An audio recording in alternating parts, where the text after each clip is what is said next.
No matter what the price of your camera might be, whether it's a small pocket camera like the one here, or something much more expensive like this full frame Canon camera right here, you have to follow specific rules to get sharp images.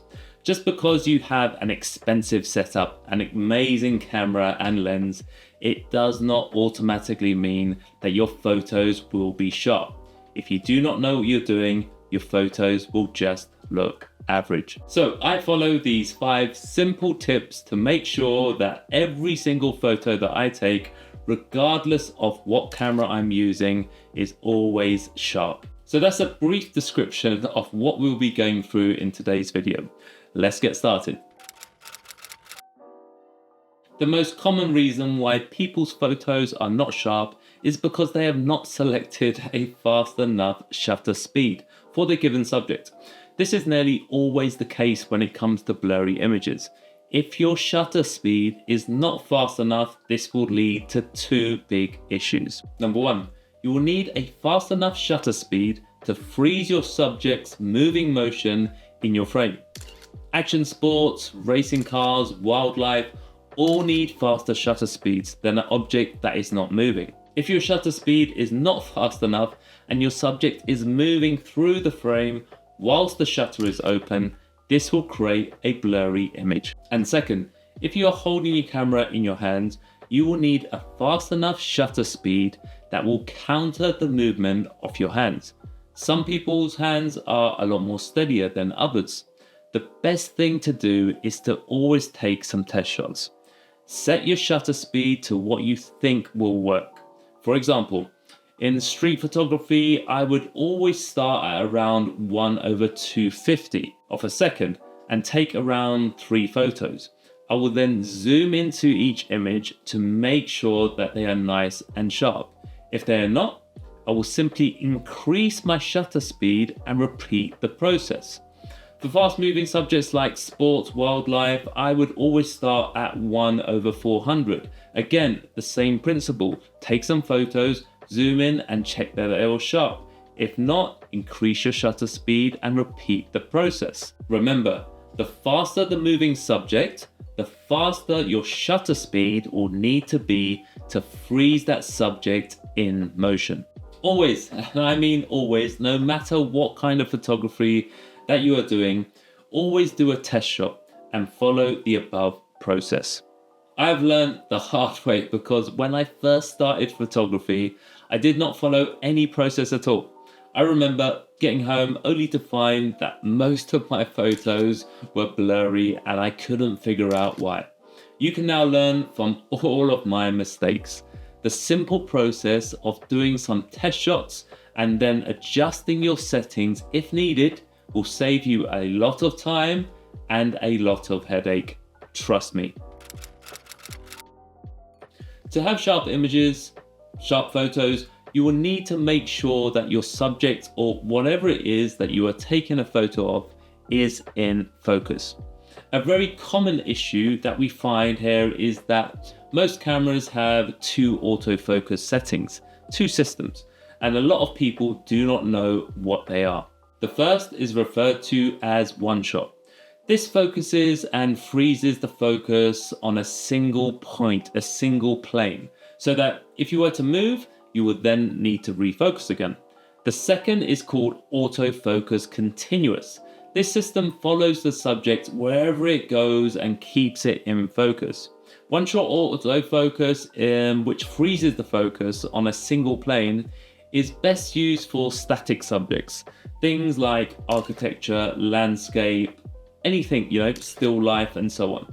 You will see your focus point turn green and you will hear a small camera beep once the focus is set. For moving subjects, you will need the area of focus moving with your subject. This is best used for sports, cars, wildlife, or any subject that is moving through the scene. This is called autofocus continuous, or AFC. On Canons, it is called servo mode. To get sharp images, you need to take photos in the best available light at the time of taking your photos. This is because we see sharpness in the details, and we see more of these details when there are contrasts between light and dark areas of the image. To get this contrast, you will need light coming from an angle into your frame. You do not want light coming from the same direction as your camera, for example. This would be flat lighting. You also do not want light coming from behind the subject. This would be called backlighting. Here is an example of side lighting that shows how this type of light will help define the details in your subject, and this will make it look a lot sharper to the human eye. You can achieve this look with natural sunlight, a flash stick, or even LED light panel. Any light source will do. It just depends on your subject and the light source available at the time. On an overcast day, it will create flat lighting. This will not help when it comes to showing off the fine details of the image, as we have already gone over previously. Here is an example of a photo that I took on an overcast day. You can see that the photo looks flat. This does not mean that it's a bad photo at all, but what it does mean that it is not super sharp. Here is a photo that I took with directional light coming from the right side of the frame. You can clearly see the contrast between the light areas and the dark areas of the subject. This reveals a lot more detail and makes the image look sharper. Now, to get sharp images, it also helps to shoot at your lens's sharpest aperture. Most lenses are sharper at the center of the lens than out on the edges. This is most definitely the case with wider lenses like a 16mm, for example. This also does depend on the quality of your lens.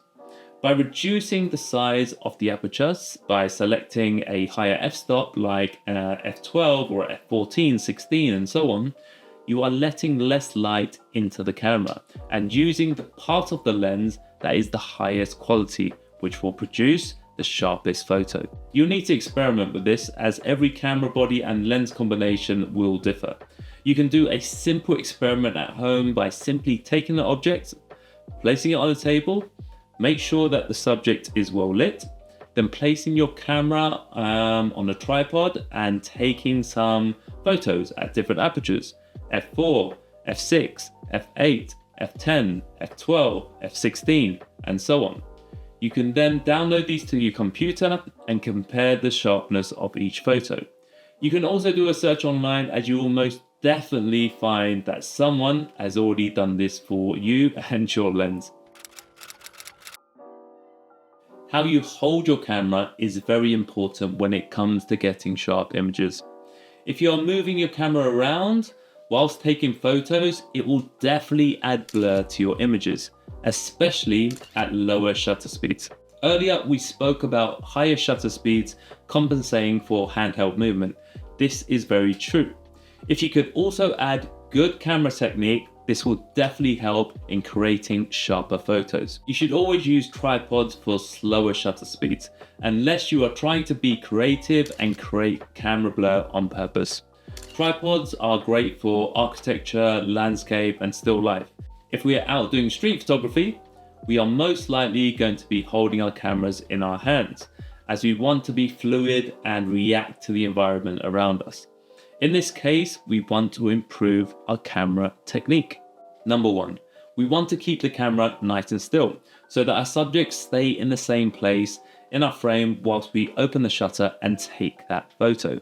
A good way to do this is by having your right hand on the camera body and your left hand underneath the camera lens. This is very important when using a zoom lens like this 24-70, for example. This will help support the full weight of the camera and the lens setup at the same time. What you don't want to be doing is holding both your hands on the camera body, like so.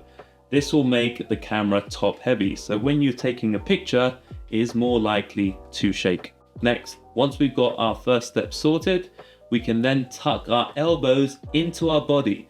This will help support the camera and stop any unwanted camera movement. Next, we can press our eye against the viewfinder and shoot using the viewfinder only.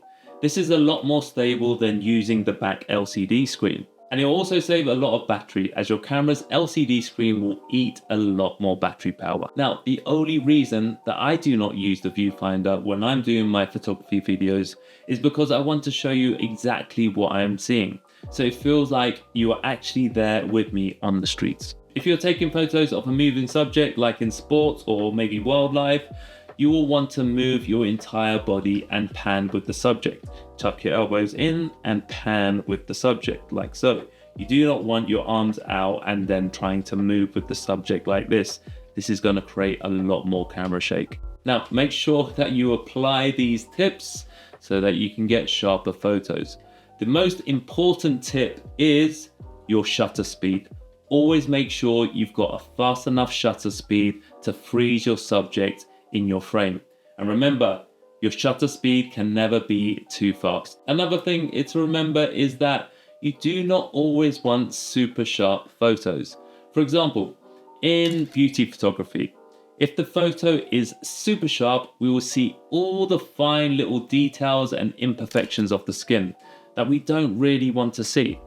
You need to learn these tips so that you understand how to get sharp photos when you need them. You can then concentrate on being more creative with your camera and not worrying about all the boring technical stuff.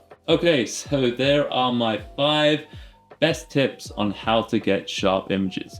Make sure to like and subscribe to the channel. It costs you nothing at all, and it really helps support the channel so that I can continue producing free videos just like this for you. Click on this video right here to see me out on the streets of London capturing that minimalist photography look. Until next time, get out there and take those photos.